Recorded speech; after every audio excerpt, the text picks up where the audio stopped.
Hello students, कैसे हैं आप लोग। तो आज है हमारा डिफरेंशिएशन का लेक्चर नंबर 3। बेहद इंपॉर्टेंट लेक्चर है ये। पिछले 2 लेक्चर्स में से जो हमने पहला लेक्चर किया था उसमें हमने सिर्फ डिफरेंशिएशन की बहुत फंडामेंटल बात की थी कि डिफरेंशिएशन आखिर है क्या। दूसरे लेक्चर में भी मोरलेस वही चल रहा था, उसके आगे की कहानी बढ़ रही थी जिसमें हमने स्लोप के बारे में डिस्कशन कर रहे थे और हमने एक बड़ी इंपॉर्टेंट बात कही थी कि जब भी आप किसी वेरिएबल को डिफरेंशिएट करते हो with respect to another variable, तो आप एक्चुअली एक फंक्शन में, मतलब अगर y और x का सपोज एक फंक्शन है तो उसके ग्राफ का बनने वाला स्लोप कैलकुलेट कर रहे होते हो जब आप डिफरेंशिएशन निकालते हो। ये बात जो अभी मैंने बोली हो सकता है कईयों को एक बार में समझ में नहीं आ रही होगी जो इस वक्त पहली वीडियो देख रहे हैं लेक्चर 3। इस बात को डिटेल में समझने के लिए आपको लेक्चर 2 पर जाना होगा और एक बार वो लेक्चर देख करके आना, तब ये बात बढ़िया से समझ में आएगी। आज हम लेक्चर 2 के आगे की कहानी आगे बढ़ाते हैं और हम बात स्लोप की कर रहे थे। ठीक है, एक बार फिर भी हम क्विक रिवीजन देने के लिए हम इतना सा बोल सकते हैं आपसे कि जैसे हम अगर आपसे बोलते हैं कि चलिए, जैसे हम आपसे बोलते हैं कि मैंने एक फंक्शन लिख दिया बेटा y is equals to x plus 2 and find the value of dy by dx। तो dy बाई dx का मतलब आज तक हमको लगता है जिन्होंने 2 लेक्चर कर लिए होंगे समझ में आ गया होगा। dy बाई dx का मतलब यह है कि we are calculating small change in y with respect to small change in x, number 1। और इसका मैथमेटिकल मीनिंग यह है कि अगर मैं y और x का ग्राफ बनाऊं तो ये dy बाई dx जो है वो रिप्रेजेंट करेगा slope of y versus x graph. y versus x graph, इसका स्लोप जो है वही है हमारा dy बाई dx। कहीं पर भी dq by dt slope of q versus t graph. और स्लोप के बारे में बात किया था तो आज यहां से कहानी बढ़ाते हैं कि हमने जब स्लोप की पिछली क्लास में बात किया था तो स्लोप भाई या तो कांस्टेंट हो सकता है किसी चीज का स्लोप, कांस्टेंट स्लोप मतलब एंगल बताया था, या वेरिएबल स्लोप। आज हमको मेनली वेरिएबल स्लोप के बारे में बातें करनी है। ठीक है, और यहां से बनने वाले डिफरेंशिएशन के बढ़िया बढ़िया क्वेश्चन देखने हैं, कंसेप्चुअल क्वेश्चन देखने हैं जो आते हैं तुम्हारे स्कूल के एग्जाम में, जेई के एग्जाम में और नीट के एग्जाम में भी। ठीक है, तो आओ उसकी बात करते हैं। कांस्टेंट स्लोप की बात हमने कर ली थी, जैसे हमने कहा y is equal to x plus 2। ये जो आपके सामने की क्वेश्चन लिखी इसका अगर हम ग्राफ ड्रॉ करें सॉरी, अगर हम ड्रॉ करें y और x का ग्राफ अगर हम y और x का ग्राफ ड्रॉ करें तो y is equal to x plus 2 का एक स्ट्रेट लाइन ग्राफ बनेगा। ठीक है ना मतलब ये जो ग्राफ मैंने बनाया है ये obviously y is equal to x का है। y is equal to x plus 2 का ग्राफ मैथ में आपने सीखा होगा। x को थोड़ा सा आगे राइट साइड शिफ्ट कर देंगे, but that will be a straight line. मेरा ग्राफ से कंसर्न नहीं है, मेरा कंसर्न ये स्लोप से। तो अगर इस ग्राफ का स्लोप मतलब क्या, एंगल। तो अगर मैं देखूं कि ये जो लाइन है, ये जो ग्राफ है, ये हॉरिजॉन्टल के साथ जो एंगल फॉर्म कर रहा है, this angle theta is called as a slope. और ये स्लोप आप कहीं पे भी कैलकुलेट करो, इस लाइन का आप एंगल कहीं से भी हॉरिजॉन्टल से कैलकुलेट करो, यहां से कैलकुलेट करो तो भी थीटा आएगा, यहां से भी थीटा आएगा, यहां से भी थीटा आएगा, मतलब this slope is a constant slope, है ना। But what about variable slope. Let us suppose अगर मैं एक इक्वेशन लिखता हूं y is equals to x square. ठीक है ना, मान लो मैं ऐसे लिखता हूं y is equals to x square. तो इस तरह का जो ग्राफ होता है वो पैराबोलिक ग्राफ होता है। पिछली क्लास में मैंने ये भी बताया था, आप लोगों से रिक्वेस्ट है प्लीज लेक्चर नंबर 2 जरूर देखना इस लेक्चर से पहले, वरना चीजें रिलेट नहीं कर पाओगे। पैराबोलिक ग्राफ होता है, मैं एक जनरल ग्राफ बना देता हूं लाइक दिस। ठीक है, हालांकि ये पैराबोला ऐसे पूरा बनता है, बट मैं सिर्फ पॉजिटिव एक्स एक्सिस पे ये ग्राफ दिखा रहा हूं। ठीक है, for x greater than 0, for x greater than 0 उसके लिए ग्राफ दिखा रहा हूं, मतलब पॉजिटिव एक्सिस।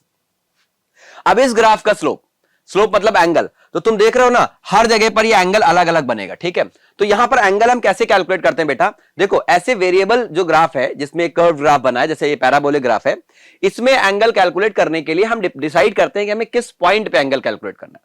लेट अस से हमको इस पॉइंट पे एंगल कैलकुलेट करना है, इस पॉइंट का नाम रख देते हैं पॉइंट ए। तो पॉइंट ए पर अगर एंगल कैलकुलेट करना है तो उसके लिए हम क्या करते हैं, हम लोग एक टेंजेंट ड्रॉ करते हैं। जिस पॉइंट पे एंगल कैलकुलेट करना है उस पॉइंट पर इस कर्व से पास होने वाली एक स्ट्रेट लाइन, ये स्ट्रेट लाइन जैसा उम्मीद करते हैं थोड़ा बहुत दिख रही होगी, नहीं दिख रही समझ लो, ये एक स्ट्रेट लाइन है, एकदम स्ट्रेट लाइन है, इसको हम टेंजेंट बोलेंगे। पॉइंट ए पर हमने एक टेंजेंट ड्रॉ किया है। ठीक है, और इस टेंजेंट का जो स्लोप होगा, जो एंगल होगा, this will be the slope eight point A. ठीक है, अगर मुझे लेट से यहां पर एक पॉइंट ले लेता हूं पॉइंट बी, पॉइंट बी पर स्लोप निकालना हो तो मुझे पॉइंट बी से पास करता हुआ एक टेंजेंट बनाना है और टेंजेंट का स्लोप है थीटा। जाहिर सी बात से ये थीटा अलग है, ये थीटा अलग है, तो दोनों जगह स्लोप अलग अलग है। लेकिन डिफरेंशिएशन में हम ये चीज क्यों सीख रहे हैं, क्योंकि हमने बताया कि डिफरेंशिएशन dy बाई dx होता ही स्लोप है। dy बाई dx y और s ग्राफ का स्लोप रिप्रेजेंट करता है। तो ये जो थीटा 2 है, this is basically dy by dx की वैल्यू, dy बाई dx की वैल्यू। समझ में आया? किस पॉइंट पर? किसी भी पॉइंट पर। सर ये पॉइंट ए कहां पर है? लेट्स से x की वैल्यू x1 पर, तो एट x1 पॉइंट पर, ठीक है, x1 पॉइंट पर ये स्लोप है और ये वाली दूरी मान लेते हैं x2, तो x2 पॉइंट पर ये स्लोप है, तो ये भी dy बाई dx है, ये भी dy बाई dx है, ये भी dy बाई dx है, दोनों स्लोप है। dy बाई dx क्या होता है? Slope of y versus x graph, but variable slope है तो अलग अलग पॉइंट पे अलग अलग स्लोप होगा, ठीक है। तो अगर हम इस बात को थोड़ा सा आगे बढ़ाएं तो हम ये कह सकते हैं, बाकी ये सब चीजें मैथमेटिक्स में आप लोगों ने खूब सीखी होंगी या सिखाई जाएंगी आपको, नहीं सीखी तो सिखाई जाएंगी आपको। फिजिक्स में इन चीजों की जरूरत है ताकि आप कुछ क्वेश्चंस के फंडामेंटल समझ पाओ और उससे रिलेटेड कुछ बढ़िया बढ़िया सवाल लगा पाओ, ठीक है। तो आगे बढ़ते हैं, तो हम वेरिएबल स्लोप की कहानी को आगे बढ़ा रहे थे। हाँ, तो dy बाई dx का मतलब स्लोप एट डिफरेंट पॉइंट्स। इस पॉइंट पे अलग स्लोप है, इस पॉइंट पे अलग स्लोप है, क्योंकि ये स्लोप अलग अलग है, ठीक है। हम ये कैलकुलेट करना चाहते हैं कि ये स्लोप कैलकुलेट कैसे किया जाएगा, कैसे बताएंगे इस dy बाई dx की वैल्यू क्या है, इस dy बाई dx की वैल्यू क्या है, उस पर बस हम अगले 2 मिनट में आ रहे हैं। बट आपको समझ में आना चाहिए कि dy बाई dx का मतलब स्लोप, एक्चुअल में इसको अगर हम और अच्छे से लिखें तो हमें लिखना चाहिए it is the slope of tangent. Slope of tangent, variable slope के केस में हमें लिखना चाहिए कि slope of tangent of y versus x graph, slope of tangent, ठीक है। मान लो मैं कोई ग्राफ ऐसा बनाता हूं, सुनो, मान लो मैं कोई एक ऐसा ग्राफ बनाता हूं, ठीक है, मैं एक ग्राफ बनाता हूं लाइक दिस, y और x का एक फंक्शन है, ठीक है।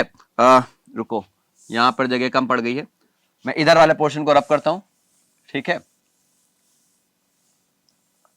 ठीक है। चलो, मैं एक y और x का एक फंक्शन बनाता हूं ऐसे, ये है x एक्सिस और ये है y एक्सिस, और y और x एक्सिस का एक फंक्शन मैंने लेट्स से ऐसे बना दिया कुछ यूं, ऐसे, ये y और x का फंक्शन है, यानी ये ग्राफ है, graphical representation of y and x, ठीक है। अब मैं तुमसे पूछूं बेटा हर पॉइंट पे, यहां पे स्लोप बताओ, यहां पे स्लोप बताओ, यहां पे स्लोप बताओ, यहां पे स्लोप बताओ, इस पॉइंट पे स्लोप बताओ, तो आप स्लोप कैसे निकालोगे? डिफरेंशिएट करके, dy by dx, dy by dx will give you the slope at different points. मैं कुछ यहां पे स्पेसिफिक पॉइंट मेंशन करता हूं, थोड़ी सी इंपॉर्टेंट बात यहां पे बतानी है मुझे, जरा ध्यान से सुनो। देखो बेटा, जैसे मैं एक यहां पॉइंट मेंशन करता हूं, let's say this point is a, ये वाला एकदम टॉप पॉइंट मेंशन करता हूं, let's say this point is B, this point is let's say C, ये सी पॉइंट है, यहां पे एक रैंडम पॉइंट ले लेते हैं पॉइंट डी, ये पॉइंट ले लेते हैं पॉइंट ई जो इसका मैक्सिमम पॉइंट है, और यहां पर एक रैंडम पॉइंट उठा लेते हैं पॉइंट एफ। ये मैंने 3-4 पॉइंट ले लिए। मैंने कहा what is the slope of this graph at point A. तो पॉइंट ए देखो, अगर मैं कहूं कि एक्स एक्सिस पर x1 पॉइंट पर, यानी एक्स एक्सिस पर जब वैल्यू x1 है तब ये स्लोप ए है, मतलब x1 जो वैल्यू है एक्स एक्सिस पर, ये पॉइंट ए को रिफर कर रही है। तो हम यहां पर इस फंक्शन को डिफरेंशिएट करेंगे, dy बाई dx की वैल्यू निकालेंगे, अभी सिखाते हैं, और उसमें x की जगह पे x1 रख देंगे तो मुझे स्लोप मिल जाएगा, ठीक है। यहां स्लोप का मतलब क्या है? वैल्यू निकालना भी मैं बताऊंगा कैसे निकाला जाता है, स्लोप को डिफरेंशिएट करके कैसे निकाला जाता है मैं बात करूंगा अभी मैं सिर्फ बता रहा हूं मतलब क्या है। पॉइंट ए पे स्लोप का मतलब है कि पॉइंट ए पे टेंजेंट बनाओ, ये टेंजेंट जो एंगल फॉर्म कर रही है this is called as the slope, ठीक है। पॉइंट बी पे स्लोप का मतलब है पॉइंट बी पर एक टेंजेंट बनाओ, स्लोप ऑफ टेंजेंट, तो एक टेंजेंट बनाओ और ये टेंजेंट जो एंगल फॉर्म कर रही है दैट इज द स्लोप। समझ में आया? अब मैं चाहता हूं जरा पॉइंट बी को देखो आप, पॉइंट सी को देखो आप, और पॉइंट ई को देखो आप। पॉइंट ई और पॉइंट बी इस ग्राफ की मैक्सिमम वैल्यूज को शो कर रहे हैं, जहां पर ये ग्राफ अपनी मैक्सिमम वैल्यू दे रहा है। जैसे पॉइंट बी पर देखो ग्राफ, देखो बढ़ रहा है बढ़ रहा है बढ़ रहा है बढ़ रहा है बढ़ रहा है बढ़ रहा है, मैक्सिमा हो गया, और फिर घटना घटता घटता घटता घटता घटता सी पर आया, सी वैल्यू क्या होगी? इसकी मिनिमम वैल्यू। यहां से ग्राफ फिर से उठना शुरू हुआ और उठते उठते उठते उठते उठते वापस ई पे पहुंच गया, फिर वो मैक्सिमम वैल्यू होगा, फिर से गिरना शुरू हो गया। समझ में आया? तो पॉइंट बी और पॉइंट ई इस ग्राफ की क्या है? मैक्सिमम वैल्यूज हैं, मैक्सिमम वैल्यूज। अब यहां पर तुम्हारे दिमाग में सवाल आ सकता है सर मैक्सिमम वैल्यूज दो कैसे हो सकती हैं?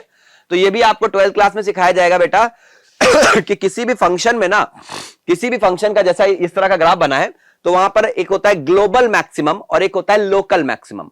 अभी के लिए तुमको मैं इतना बता दूं, ये सब जरूरी इसलिए कि मैं तुमको चलो दिखाता हूं कि मैं ये सब चीजें तुम्हें क्यों बता रहा हूं। एक क्वेश्चन दिखाता हूं, जो ये क्वेश्चन को जरा देखो। ये क्वेश्चन, इस तरह के क्वेश्चन आईआईटी जेईई मेंस में बहुत पूछे जाते हैं, नीट के अंदर पूछे जाते हैं। जैसे यहां पर उन्होंने कह दिया कि current is defined by dq by dt, find the minimum charge flows through the circuit, minimum charge, minimum current. तो इस तरह से मैक्सिमम और मिनिमम करके वैल्यू से डायरेक्टली क्वेश्चन आता है। अब ये क्वेश्चन तुम सिर्फ तभी बना पाओगे जब आपको पता होगा कि मैक्सिमम और मिनिमम पर होता क्या है। तो इस सब तरह के क्वेश्चंस के लिए मैं आप लोगों को यह टॉपिक समझा रहा हूं, ध्यान से सुनना फिर से। तो पॉइंट बी और पॉइंट ई इस फंक्शन की मैक्सिमम वैल्यू है, और पॉइंट सी जो है वो इस फंक्शन की मिनिमम वैल्यू है, मिनिमम वैल्यू है, ठीक है ना, मिनिमम वैल्यू है। हां, जो मैं बोल रहा था कि पॉइंट बी और पॉइंट ई दोनों एक साथ कैसे मैक्सिमम हो सकते हैं, तो इसका जवाब यह है कि किसी भी फंक्शन में ऐसा नहीं कि एक ही मैक्सिमम हो सकता है। एक तो यह होता है कि पूरे फंक्शन की ओवरऑल सबसे बड़ी वैल्यू, जिसको हम बोलते हैं ग्लोबल मैक्सिमम, और एक होता है कि उस फंक्शन में थोड़ी थोड़ी दूरी पे एक छोटा सा लोकल मैक्सिमम बन रहा है, फिर दूसरा एक और लोकल मैक्सिमम बन रहा है, जैसे बी भी एक मैक्सिमम वैल्यू है। इस लोकल मैक्सिमम का मतलब होता है कि बी पर जो वैल्यू आएगी ना वाई की, वो इसके अगल बगल वाले पॉइंट से ज्यादा आएगी, अगल बगल वाले पॉइंट से ज्यादा आएगी। जैसे बी जो वैल्यू दे रहा है, वाई की जो वैल्यू है पॉइंट बी, देखो जरा, मान लो इस एक्स पर, ये वाली एक्स पे, इसको x2 बोल देते हैं, x2 पर बी अपनी, मतलब ये y अपनी मैक्सिमम वैल्यू दे रहा है, y मैक्स, ठीक है, this is the y maximum. तो अगर मैं x2 से थोड़ा कम कर दूं ना x की वैल्यू, तो देखो आउटपुट जो आएगा y पे वो थोड़ा कम हो जाएगा। x2 से थोड़ा ज्यादा भी कर दूं तो भी कम हो जाएगा, क्योंकि ग्राफ ये ऐसे बना हुआ है ना। तो अगर मैं इस पॉइंट की वैल्यू को मैं मैक्सिमम बोल रहा हूं, तो इससे थोड़ा कम ये वैल्यू आएगी, ये भी कम है और ये भी कम है, मतलब ये वाला जो पॉइंट है ये अपनी अगल बगल वाली वैल्यू से ज्यादा बड़ी वैल्यू दे रहा है, इसलिए इसको मैक्सिमम बोला जा रहा है। इसका ये मतलब नहीं कि पूरे फंक्शन में मैक्सिमम होगा ये। सिमिलर गोज फॉर ए, और ये जो सी है इसी तरीके से अपनी मिनिमम वैल्यू दे रहा है। ये सब मैक्सिमम मिनिमम में डिटेल में बढ़ाया जाएगा। मैं आपको ये सिर्फ इसलिए बता रहा हूं कि जब भी किसी फंक्शन को, ध्यान से देखना, जहां जहां पर ये फंक्शन अपनी maximum value B point E point पे मैक्सिमम दे रहा है और सी पे मिनिमम दे रहा है, उस जगह पर अगर टेंजेंट बनाया जाए तो टेंजेंट एकदम पैरेलल लाइन बन रही ना, एकदम पैरेलल हॉरिजॉन्टल लाइन बनने की नहीं बन रही है। मैक्सिमम पॉइंट पे देखो, अगर मान लो एक मैंने ऐसे बना दिया तो ये मिनिमम पॉइंट हुआ, यहां पे टेंजेंट कैसे बनाओगे, एकदम पैरेलल लाइन ऐसे। अगर मैं ऐसे बना दूं तो ये हमारा मैक्सिमम पॉइंट हुआ, यहां पे टेंजेंट कैसे बनेगा, एकदम पैरेलल लाइन ऐसे, हाँ है ना। तो पैरेलल लाइंस का जो स्लोप होता है बेटा, वो हमेशा क्या होता है, जीरो। इसका स्लोप कोई पूछे, इसका एंगल कोई पूछे तो स्लोप क्या होगा, जीरो। और स्लोप किसे रिप्रेजेंट करता है, dy बाई dx को रिप्रेजेंट करता है, यानी dy बाई dx स्लोप को रिप्रेजेंट करता है ना। यानी हम कह सकते हैं किसी भी फंक्शन की मैक्सिमम और मिनिमम वैल्यू पर dy बाई dx की वैल्यू क्या हो जाएगी, जीरो। dy बाई dx की वैल्यू क्या हो जाएगी बेटा, जीरो। ये बेहद इंपॉर्टेंट पॉइंट है, एट मैक्सिमम और मिनिमम। नोट भी कर लेना इसको, डेफिनेटली नोट कर लेना इसको, कहीं पे भी शॉर्टकट बना लेना। हो सकता है अभी ये चीजें धीरे धीरे समझ में आएगी, जब क्वेश्चन करोगे ना तो और अच्छे से समझ में आएगा, बता रहा हूं मैं। तो किसी भी फंक्शन की जहां पर भी मैक्सिमम मिनिमम वैल्यू होगी, वहां स्लोप की वैल्यू क्या हो गई, जीरो, ठीक है। यानी कि अगर मैं इसको पूरा, अगर मैं रब करके अगले पॉइंट पर इस पे आऊं, अगले पेज पर आऊं, तो मैं यहां से एक नोट पॉइंट लिख सकता हूं, तुम लोगों के लिए नोट पॉइंट लिख सकता हूं, एट मैक्सिमम और minimum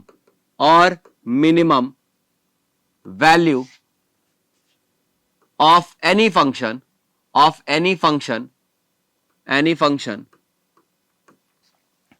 slope of the graph, slope या फिर dy बाई dx। अच्छा, dy बाई dx मैं बार बार लिख रहा हूं, इसका मतलब मैं y और x का ग्राफ लेके चल रहा हूं। dq by dt, ds by dr कुछ भी हो सकता है, ठीक है ना, कोई भी दो वेरिएबल्स का फंक्शन हो सकता है। तो dy बाई dx यानी slope will be zero, slope will be equals to zero, slope will be equals to zero. Please इस बात को ध्यान रखना, slope will be equal to zero, ठीक है। ये एक बड़ा इंपॉर्टेंट पॉइंट है, that means this implies that dy by dx is equals to zero. Note जरूर कर लेना। अब इसको कैसे यूज करना है मैक्सिमा मिनिमा में, ये चीज हम आपको क्वेश्चंस में ही सिखाएंगे, क्वेश्चंस के थ्रू सिखाएंगे आपको, ठीक है। तो नोट कर लिया होगा, आई होप। स्क्रीनशॉट ले लेना या वीडियो को पॉज करके एक बार नोट कर लेना, ठीक है। अब हम आते हैं अपने फाइनल फॉर्मूलाज के ऊपर कि डिफरेंशिएशन आखिर कैसे करना है। तो देखो भाई, थोड़ा थोड़ा हो सकता है कि यहां से अभी जब तक फॉर्मूला लिख रहे हैं, हम ये भी उम्मीद करते हैं कि आपको पहली वीडियो के एंड में हमने फॉर्मूलाज दिखाए थे, आप लोगों ने उसको नोट किया होगा, ठीक है ना। उन्हीं फॉर्मूलाज को लिखते हैं और डिफरेंशिएशन करने की थोड़ी बहुत प्रैक्टिस करते हैं कि आखिरकार ये स्लोप फ्लोप जो dy बाई dx से निकालना कैसे। अब जब हम प्रैक्टिस मोड में आएंगे ना, अब यहां से डिफरेंशिएशन तुम्हारे लिए आसान हो जाएगा, क्योंकि एक बार तो एटलीस्ट तुमने मोटी मोटी सारी बातें सुन ली हैं अब, ठीक है। चलो आगे बढ़ते हैं, ठीक है। अब डिफरेंशिएशन करना कैसे भाई, हमको देखो जरा, कुछ जरा बेसिक फॉर्मुलाज हैं। फॉर्मुला वाली अपनी कॉपी उठा के देख लो, नहीं तो पहली वीडियो के एंड में हमने सारे फॉर्मुला रिप्रेजेंट किए थे, दिखाए थे स्क्रीन पे आपकी, वो वहां से उठा के कॉपी पेस्ट कर लेना। आपके स्कूल में भी सिखाया गया होगा, आपकी बुक में भी लिखा होगा, हर जगह फॉर्मुलाज लिखे, ठीक है। तो सबसे पहले कुछ जरा फंडामेंटल फॉर्मुला समझ लेना। जैसे कि अगर मैं तुमसे कहता हूं कि मुझे डिफरेंशिएट करना है डी बाई डी एक्स, ये पहला फॉर्मुला है, ऑफ एक्स की पावर एन, एक्स की पावर एन को डिफरेंशिएट करना है, तो इसका डिफरेंशिएशन का जो आंसर आता है दैट इज एन। ये जो एन लगा है एन, ये एन जो है ना बेटा, एन, ये जो एन है, एक सेकेंड रुकना, थोड़ा सा अच्छे से लिख देते हैं इसको। देखो d by d x of x to the power n, where what is n? N is any integer, n is any integer, कोई भी इंटीजर हो सकता है, पॉजिटिव भी और नेगेटिव भी। एन इज एनी इंटीजर, है ना, कोई भी इंटीजर हो सकता है, ठीक है। हाँ बस एक चीज का ध्यान रखना है, एन की वैल्यू कुछ भी हो सकती है, बट चलो इसका पहले फॉर्मूला बता देते हैं, फिर इसके बाद हम इस पर डिस्कस करते हैं इसके केसेस पे, ठीक है। इसका जो आंसर आएगा वो आएगा एन, एन एन आगे आ जाएगा एक्स की power n minus one, x की पावर एन माइनस वन, ये है इसका आंसर। याद रखना ये पहला फॉर्मूला है, एक्स की पावर एन का डिफरेंशिएशन होता है एन एक्स एन की power minus n minus one, मतलब एन आगे लिख लिया, जो भी पावर थी उसको आगे लिख लिया, और एक्स में से वो पावर में से वन माइनस कर दिया, पावर में से वन माइनस करना है, ठीक है। जैसे इसका एग्जांपल देख लेते हैं कुछ कुछ, जैसे हम पहला एग्जांपल लेते हैं, मैं तुमसे कहता हूं बेटा y is equals to x square, और मुझे बताओ find the value of dy by dx, find the value of dy by dx, dy by dx की वैल्यू क्या होगी? तो यहां से देख लो भाई dy बाई dx की वैल्यू क्या होगी। देखो y को x के रिस्पेक्ट में डिफरेंशिएट करना है, तो y का डिफरेंशिएशन लिख दो dy बाई dx, मतलब y का differentiation with respect to x, और ये x की पावर n वाला टर्म है जहां पे n की जगह 2 लिखा हुआ है, तो जो भी पावर लिखी है 2 उसको आगे लिख लो, तो यहां पे लिख दिया पावर 2, ठीक है। और x में से हमने x में वापस से x लिखा, और पावर हमने 2 में से 1 माइनस करना है, हमेशा n माइनस 1 करना है, तो 2x में से 2x की पावर 1, 2 माइनस 1 कितना हो जाएगा? 2 1, ठीक है। यानी इसको फाइनली हम लिख सकते हैं कि यहां पर सर dy बाई dx की वैल्यू जो आएगी वो that will be come out to be 2x, dy by dx will be 2x, x square का डिफरेंशिएशन 2x। समझ में आया? एक और एग्जांपल लेते हैं जरा, जैसे मैं तुमसे कहता हूं, जरा सुनो भाई बात को, वैसे कहता हूं कि y is equals to suppose x की पावर मैं लिखता हूं -1, x की पावर -1, अब मैं तुमसे कहता हूं find the value of dy by dx।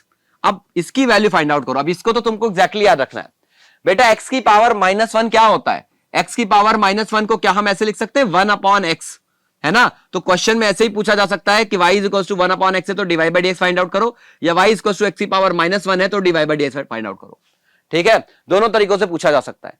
तो करना कैसे, बस वही सेम फॉर्मूला, सर y का डिफरेंशिएशन dy बाई dx, ठीक है। उसके बाद x की पावर n वाला फॉर्मूला लग रहा है जहां पे n की जगह -1 है, ठीक है। -1 को आगे ले लेंगे, जो भी n है उसको आगे ले लिया, तो -1 को हमने आगे ले लिया, ठीक है, और x वापस लिख दिया, और जो भी पावर है n में से -1 और कर देना है, तो -1 तो क्या हो जाएगा -2, तो dy बाई dx क्या आ जाएगा बेटा? dy बाई dx हमारा आ जाएगा -1 इंटू एक्स की पावर -2, तो -1 को ना लिखे ऐसे लिख दे माइनस की पावर -2, और इसको थोड़ा सिंप्लीफाई करके हम लिख दें तो क्या लिख सकते हैं -1 अपॉन एक्स स्क्वायर, एक्स की पावर -2 यानी 1 अपॉन एक्स स्क्वायर, तो dy by dx of 1 upon x या एक्स की power -1 is -1 upon x square. This is a very very important formula, not a formula, हमने एक्स की formula तो बस एक यही है, एक्स की पावर n का डिफरेंशिएशन nx n -1 होता है, फॉर्मूला यही है। लेकिन मैं आप लोगों से रिक्वेस्ट करूंगा कि इसको एज अ डायरेक्टली रिजल्ट की तरह याद रखना। कुछ एक क्वेश्चन अभी कुछ एक फॉर्मूला लिखते हैं, अभी उसके बाद प्रैक्टिस करते हैं तो समझ में आएगा कि हम ये सारी बातें क्यों बोल रहे हैं। ये रिजल्ट तुम्हें याद रखना है, 1 अपॉन एक्स का differentiation -1 upon x square, 1 upon x का डिफरेंशिएशन -1 अपॉन एक्स स्क्वायर। चलिए आगे बढ़ते हैं और क्वेश्चन लेते हैं, इसको जरा समझते हैं। याद रखना 1 अपॉन एक्स का डिफरेंशिएशन -1 अपॉन एक्स स्क्वायर, ठीक है। ये पूरी चीज आप लोग को याद रखनी है, इसमें गड़बड़ मत कर देना, ठीक है। आगे बढ़ते हैं, ठीक है। इसी फॉर्मूले को लेकर के 2-3 चीजें और हैं जो हमको बतानी है।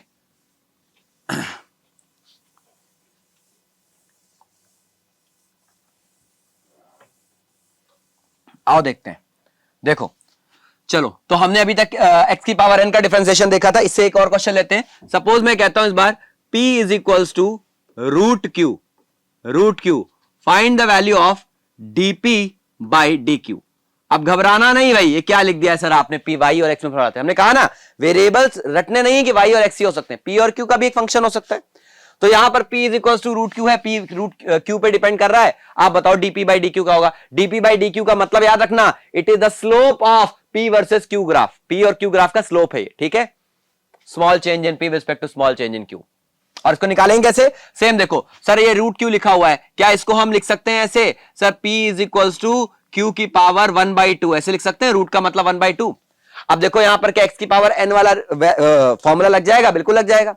वहां पे x की पावर n का ये मतलब थोड़ा है कि x की कोई भी वेरिएबल की पावर n, वो एग्जांपल लेके समझाया था कि x की पावर n लगता है, यहां पे q की पावर 1/2 है तो 1/2 यहां पे n हो जाएगा। तो डिफरेंशिएट करना है तो p का डिफरेंशिएशन क्या हो जाएगा बेटा, dp/dq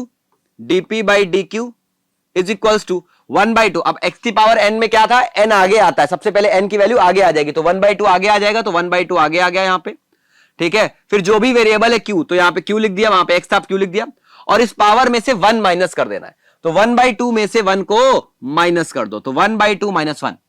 अगर इसको सॉल्व कर लें तो हमारा कितना आंसर आएगा, देखो बेटा, dp/dq is equals to 1/2 q की पावर -1/2, 1/2 - 1 इज -1/2, ठीक है। और q की पावर -1/2, अगर आप लोग समझदार हो तो इसको हम लोग लिख सकते हैं 1/2 इंटू 1 q की पावर 1/2। भाई अगर पावर नेगेटिव है तो उसको 1 टर्म्स में कर लोगे तो वो पॉजिटिव हो जाएगी, और q की पावर 1/2 को वापस से हम क्या लिख सकते हैं, √q। तो फाइनल आंसर जो हमारा आया वो क्या आया, dp/dq is equals to 1/2 into 1/√q। देखो q की पावर 1/2 को √q लिख दिया, this implies that 1/2√q। Simple answer है dp/dq का, हाँ या ना। अब मैं आप लोगों से रिक्वेस्ट करूंगा कि आपको रूट का भी डिफरेंशिएशन है, इसीलिए मैं कह रहा हूं ये मत बोलना कि √x का डिफरेंशिएशन या √q का डिफरेंशिएशन, ये नहीं, आप लोगों को रूट फंक्शन का डिफरेंशिएशन याद रखना पड़ेगा, कहीं पे भी रूट का डिफरेंशिएशन है। जैसे मैं तुमसे कहूं बेटा y is equals to √x, differentiation इसका आंसर क्या होगा, find the value of dy/dx, तो तुरंत याद रखना dy/dx बराबर 1/2√x, 1/2√x, 1/2√x, ठीक है। y is equals to 1/x का डिफरेंशिएशन, 1/x का डिफरेंशिएशन, dy/dx की वैल्यू बताओ, differentiation of y with respect to x value क्या होगी, -1/x², अभी दिखाया था, समझ में आया, अभी दिखाया था, याद रखना डायरेक्टली, ये दोनों तुम्हारे लिए बहुत इंपॉर्टेंट है, √x का डिफरेंशिएशन और 1/x का डिफरेंशिएशन। यहां पर मैं x मेरा फोकस नहीं है, फोकस x पे और y पे मत करना, फोकस ये करना कि ये रेसिप्रोकल वाला फंक्शन है, 1/समथिंग, तो 1/समथिंग का डिफरेंशिएशन हो जाएगा -1/समथिंग का स्क्वायर, और रूट का डिफरेंशिएशन, रूट के अंदर कुछ भी हो, रूट के अंदर x हो, रूट के अंदर y हो, रूट के अंदर z हो, कोई भी हो, कुछ भी हो, जैसे यहां पे रूट के अंदर q था, डिफरेंशिएशन हो जाएगा 1/2 रूट टाइम्स ऑफ q। आया समझ में, आया समझ में, बहुत बढ़िया भाई, बहुत बढ़िया। तो आई होप आपको x की पावर n का डिफरेंशिएशन का आंसर आपको समझ में आ गया है। तो अगर ये वाला एक फॉर्मूला समझ में आया, फॉर्मूला बाकी हमने आपकी शीट पे लिखवा भी रखा था, तो अब जरा एक दूसरी चीज भी फाइंड आउट कर लेते हैं, दो तीन फॉर्मूले और हैं, फिर हम थोड़े से क्वेश्चंस की तरफ बढ़ते हैं, ठीक है। तो फिर हम थोड़े से क्वेश्चंस की तरफ बढ़ते हैं, जैसे जैसे हम प्रैक्टिस करेंगे तो डिफरेंशिएशन हमें करना आ जाएगा, ठीक है, घबराना नहीं बिल्कुल भी।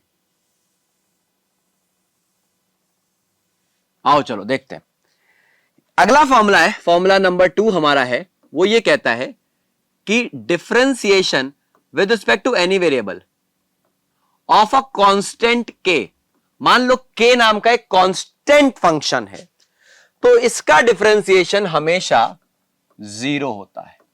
ये तुम्हारा है फॉर्मूला नंबर 2। इसके बारे में हमने अपने लेक्चर 2 में भी बात की थी, एक बार जरा उसको ध्यान से देख लेना। कांस्टेंट का डिफरेंशिएशन 0 होता है, क्या मतलब है इस बात का, यार देखो एक बात बताया, जैसे मैं कहता हूं बेटा y इज इक्वल्स टू 2, तो इसका डिफरेंशिएशन बताओ, तो अगर मैथमेटिकली समझो तो मैथमेटिकली क्या हो जाएगा सर, dy/dx, y का डिफरेंशिएशन, और 2 क्या है, 2 तो एक कांस्टेंट नंबर है, यहां x कोई डिपेंडेंसी है ही नहीं y की, तो इसका डिफरेंशिएशन एक सिंगल अकेला कांस्टेंट लिखा, इसका डिफरेंशिएशन क्या आ जाएगा, 0। ये तो मैथ्स कहती है, फॉर्मूला कहता है, इसका फील क्या है, यार देखो sir y is equals to 2 का अगर आप ग्राफ बनाओगे तो ग्राफ कैसा बनेगा बेटा, y इज इक्वल्स टू 2 का ग्राफ कैसा बनेगा, लेट्स सपोज ये है y एक्सिस पे 2 पॉइंट, तो ये ग्राफ बनेगा, this is the y is equals to 2 वाला ग्राफ, है ना। यहां पे x की कुछ भी वैल्यू रखो, y हमेशा क्या आएगा, y हमेशा क्या आएगा, 2। समझ में आ रहा है, y x कुछ भी रखो, y हमेशा क्या आएगा, 2, यानी y x पे डिपेंड करता ही नहीं है, तो जब डिपेंड ही नहीं करता तो उसमें चेंज क्या आएगा, तो डिफरेंशिएशन क्या हो जाएगा, 0। स्लोप वाले कंसेप्ट से देख लो sir, y is equal to 2 जो लाइन है कैसी लाइन बनी है, एकदम पैरेलल लाइन बन रही है, और एकदम हॉरिजॉन्टल पैरेलल लाइन का स्लोप क्या होता है, स्लोप क्या, स्लोप मतलब जानते हो एंगल, तो अगर लाइन एकदम पैरेलल हो जाए तो स्लोप क्या हो जाएगा इसका, 0। That is why differentiation of a constant is 0, constant का डिफरेंशिएशन 0 होता है, ठीक है। हाँ लेकिन इसका ये मतलब नहीं है बेटा, ये मतलब नहीं, अब यहां से फॉर्मूला नंबर 3 रोको, जैसे मैं तुमसे कहता हूं कि dy/dx of k times of x की पावर n, अब मैं ये कहता हूं तुमसे, अब इसका मतलब समझ रहे हो क्या है, कि x की पावर n में k एक कांस्टेंट है जो मल्टीप्लाई है, मतलब अब ये कांस्टेंट अकेला नहीं है, ये किसी के साथ मल्टीप्लाई है। तो ऐसा मत करना कि इसका डिफरेंशिएशन 0 कर देना, तो करना बस ये है, इस k जो कांस्टेंट लिखा है ना, इसको पहले बाहर ले लो, कांस्टेंट को अकेले बाहर ले लो, और फिर नॉर्मल जो अपना डिफरेंशिएशन करते आ रहे थे ना, D by d x of x की पावर n, जो अभी हमने फॉर्मूला पढ़ा कि n आगे आ जाएगा, x की पावर n माइनस 1 हो जाएगा, ये आए तो ये इसका आंसर होगा। ये आपका फॉर्मूला नंबर 3 है। इसका भी एक एग्जांपल देख लेते हैं, समझ में आ जाएगा तुम लोग को। एग्जांपल से धीरे धीरे सब चीजें समझ में आती हैं बेटा इसमें, तो घबराना नहीं। जैसे मैं लिख देता हूं y is equal to 2x cube, मैंने ये लिखा, और अब मैं कहता हूं find the value of dy by dx। ठीक है, find the value of dy by dx। अब यहां देख रहे हो x की पावर n वाला तो है, लेकिन साथ में एक 2 करके कांस्टेंट मल्टीप्लाइड है, तो इस कांस्टेंट, ये मत कह देना 2 का डिफरेंशिएशन 0, नहीं बेटा, ये मल्टीप्लाई में, ये अकेला कांस्टेंट नहीं है, ये 2 के साथ, इस कांस्टेंट के साथ एक वेरिएबल भी अटैच है। ठीक है, अकेला सिंगल वेरिएबल होगा तब इसका डिफरेंशिएशन 0 होगा।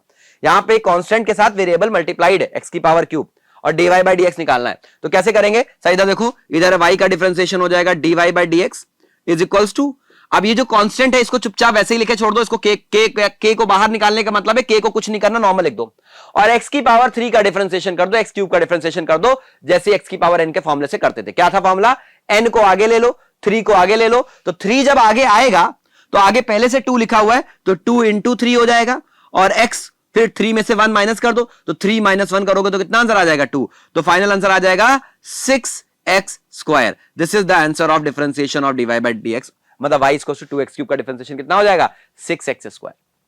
आया समझ में। जैसे मैं एक एग्जांपल और लिखता हूं, मैं एग्जांपल लिखता हूं, जैसे मैं कहता हूं, क्वेश्चन एक एग्जांपल लेता हूं, y is equals to y is equals to let's say 2 upon x, 2 upon x।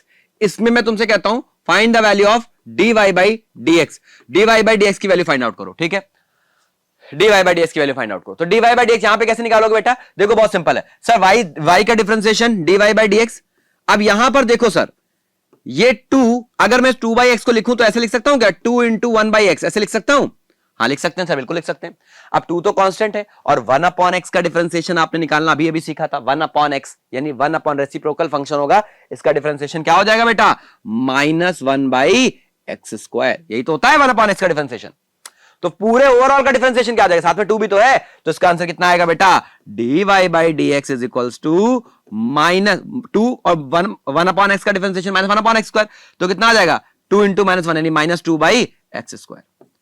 अब अगर तुमको ये फॉर्मूला याद रहेगा ना, 1 अपॉन एक्स का डिफरेंशिएशन -1 अपॉन एक्स स्क्वायर है, तो तुम इसको डायरेक्टली कर लोगे, वरना फिर तुम 2 को अलग लिखोगे, फिर 1 अपॉन एक्स को लिखोगे x की पावर -1, फिर -1 को आगे लाओगे, फिर x की पावर में -1 में से -1 और करोगे, समझ रहे हो नहीं समझ रहे हो, तो -1 करोगे, फिर -2 आएगा, फिर 1 अपॉन एक्स स्क्वायर करोगे, तो इतना करना नहीं है ना, मैंने कहा डायरेक्टली याद रखो कि 1 अपॉन एक्स का डिफरेंशिएशन -1 अपॉन एक्स स्क्वायर, तो 2 अपॉन एक्स का डिफरेंशिएशन -2 अपॉन एक्स स्क्वायर। समझ में आया, बढ़िया समझ में आया, बहुत बढ़िया। एक लास्ट क्वेश्चन ले लेते हैं इस पे, हम एक बहुत बढ़िया सा क्वेश्चन ले लेते हैं, फिर हम जरा क्वेश्चंस की प्रैक्टिस कर लें थोड़ी बहुत।